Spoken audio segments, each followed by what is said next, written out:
Let's take a look at the viewer to see what it looks like. So we're in the lighting tab now. We've got kitchen, living room, master bed, and theater. You notice that we've got a pushable button here, which will turn the load on and off. And then we can expand here to see how many loads are in that specific area. So the kitchen, we only have one light in there. This will act as an on-off. You can notice that it's only at whatever you set this value to, 60%, then the toggle will adhere to that, which is a nice feature. Now let's look at a area with multiple lighting loads in it, the theater here. So we've got the theater, we've got our 3 lighting loads. You'll notice that this master, the name of the area, will control all lights included. So if I bring this up to 80%, all 3 lights will go to 80%.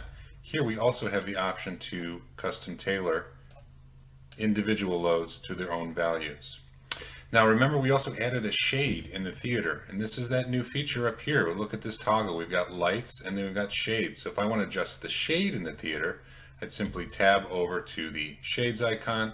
We only have one shade in, and it's in the area labeled theater. And then we would operate this just like we do a lighting load.